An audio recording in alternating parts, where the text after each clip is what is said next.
A fixed assets account tracks assets your business owns that are not likely to be converted into cash within a year.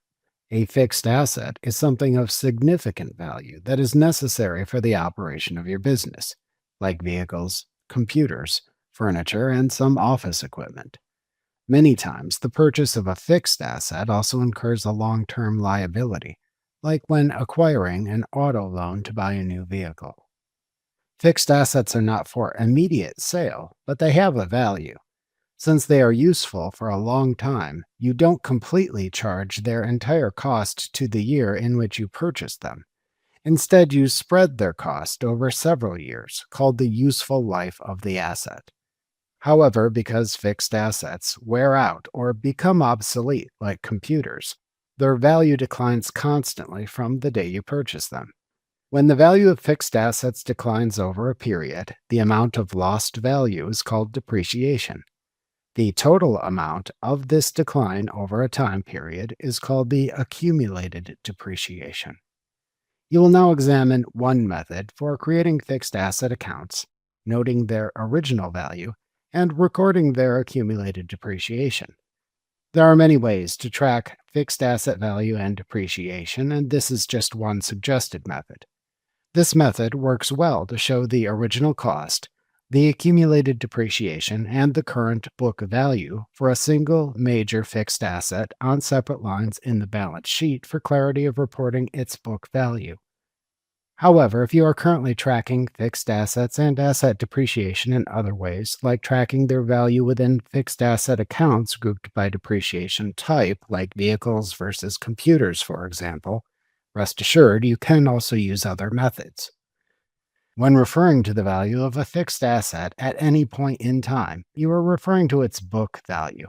This is determined by subtracting its accumulated depreciation, which is the total amount of depreciation that has occurred since the asset's original purchase date, from its original cost. Some users want the company's balance sheet to show the original cost of an asset on one line, with the accumulated depreciation subtracted from the original cost on a second line, and the current or book value on a third line. The method in this lesson lets you see each asset's cost and its accumulated depreciation separately in your balance sheet. To do this, create a primary fixed asset account for each asset, and then create two sub-accounts for each primary fixed asset account, one for its original cost and one for its depreciation. To create the primary fixed assets account, click the Settings button in the QuickBooks Online toolbar, and then click the Chart of Accounts link under the Your Company heading in the menu that appears to open the Chart of Accounts page. Then, click the New Account button in the upper right corner of the page to open a New Account pane at the right side of the window. Type the fixed assets account name into the Account Name field. Optionally, enter an account number if enabled and if desired. Select the Fixed Assets choice from the Account Type dropdown. Select the correct account detail type for the fixed asset from the Detail Type dropdown. For this example, choose the Vehicles choice. To make this account a sub-account of an existing larger fixed assets account, like vehicles for example, check the Make This a Sub-Account checkbox, and then select the parent account from the Parent Account dropdown. You will skip using the original cost and as of fields for this account if using this method, as those numbers, if needed, are used by the sub-accounts you create to track the original value and depreciation for this specific fixed asset. Optionally, enter an account description into the Description field. When finished, click the drop-down arrow on the Save button in the lower right corner of the New Account pane, and select the Save and New command to save the primary fixed asset account and immediately create another new account. Next, to create the first sub-account for the original cost of this major fixed asset account, type an account name that shows this is the account used to track the original cost of its parent account into the Account Name field in the New Account pane. For example, if the parent account is named Work Truck, you may name this account something like Work Truck-Original Value. Optionally, and if enabled, enter an account number and a description for the account into the respective fields in this pane. Since a subaccount must be the same type of account as its parent account, ensure the Fixed Assets choice is still selected from the Account Type dropdown. Since this account tracks the original cost of its parent account, select the same choice as its parent account from the Detail Type dropdown. For this example, select Vehicles. To then make this account the original cost subaccount for the previous account, check the Make This a Subaccount checkbox, and then select the primary fixed assets account you just created from the parent account dropdown.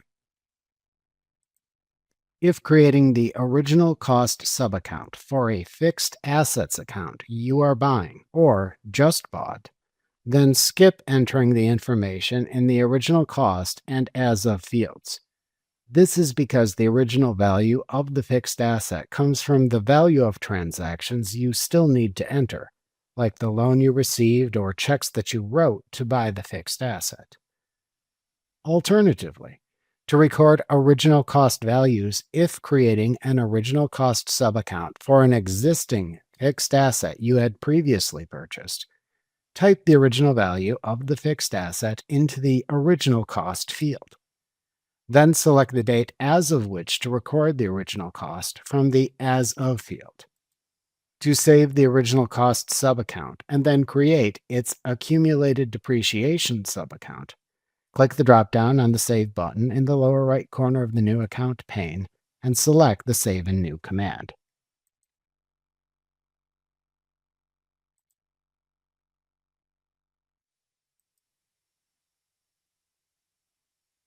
Next, to create the subaccount for the accumulated depreciation of this major fixed asset account, type an account name that shows this is the account used to track the accumulated depreciation of its parent account into the Account Name field. For example, if the parent account was named Work Truck, you may name this something like Work Truck-Accumulated Depreciation. Optionally, and if enabled, enter an account number and then a description into the respective fields. Since the subaccount must be the same type of account as its parent account, select the Fixed Assets choice from the Account Type dropdown if needed. Since this account tracks the accumulated depreciation of its parent account, select the Accumulated Depreciation choice from the Detail Type dropdown. To then make this account an accumulated depreciation subaccount, check the Make This a Subaccount checkbox if needed, and then select its parent fixed assets account from the Parent Account dropdown. If creating the accumulated depreciation subaccount for a fixed asset account you are buying or just bought, you skip entering the information in the Opening Balance and As of fields. This is because the new fixed assets account won't have any depreciation to enter yet. Alternatively, to record these values, if creating an accumulated depreciation subaccount for an existing fixed asset you had previously purchased, type the accumulated depreciation of the fixed asset as of the date for which to record the accumulated depreciation into the Opening Balance field. Then select the date for which to record the accumulated depreciation amount from the As of field. To save the account when finished, click the Save button in the lower right corner of the New Account pane.